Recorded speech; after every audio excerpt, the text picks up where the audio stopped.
ನಾನು ಕೃಷ್ಣ ಬೈರೇಗೌಡ ಎಂಬ ಹೆಸರಿನ ನಾನು ಕಾನೂನಿನ ಮೂಲಕ ಸ್ಥಾಪಿತವಾದ ಭಾರತದ ಸಂವಿಧಾನದ ವಿಷಯದಲ್ಲಿ ನಿಜವಾದ ಶ್ರದ್ಧೆ ಮತ್ತು ನಿಷ್ಠೆಯನ್ನು ಹೊಂದಿರುತ್ತೇನೆಂದು, ನಾನು ಭಾರತದ ಸಾರ್ವಭೌಮತ್ವವನ್ನು ಮತ್ತು ಅಖಂಡತೆಯನ್ನು ಎತ್ತಿ ಹಿಡಿಯುತ್ತೇನೆಂದು ಮತ್ತು ಕರ್ನಾಟಕ ರಾಜ್ಯದ ಮಂತ್ರಿಯಾಗಿ ನನ್ನ ಕರ್ತವ್ಯಗಳನ್ನು ಶ್ರದ್ಧಾಪೂರ್ವಕವಾಗಿ ಮತ್ತು ಅಂತಃಕರಣಪೂರ್ವಕವಾಗಿ ನಿರ್ವಹಿಸುತ್ತೇನೆಂದು, ಭಯ ಅಥವಾ ಪಕ್ಷಪಾತವಿಲ್ಲದೆ, ರಾಗ ದ್ವೇಷವಿಲ್ಲದೆ ಎಲ್ಲ ಬಗೆಯ ಜನರಿಗೆ ಸಂವಿಧಾನಕ್ಕೆ ಮತ್ತು ಕಾನೂನಿಗೆ ಅನುಸಾರವಾಗಿ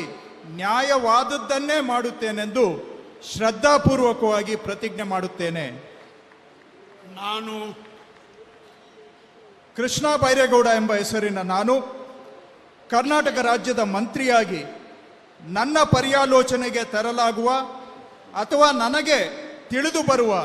ಯಾವುದೇ ವಿಷಯವನ್ನು ರಾಜ್ಯದ ಮಂತ್ರಿಯಾಗಿ ನನ್ನ ಕರ್ತವ್ಯಗಳ ಯುಕ್ತ ನಿರ್ವಹಣೆಗೆ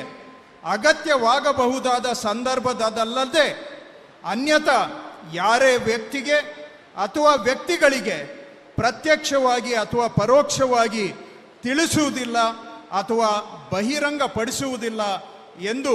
ಶ್ರದ್ಧಾಪೂರ್ವಕವಾಗಿ ಪ್ರತಿಜ್ಞೆ ಮಾಡುತ್ತೇನೆ.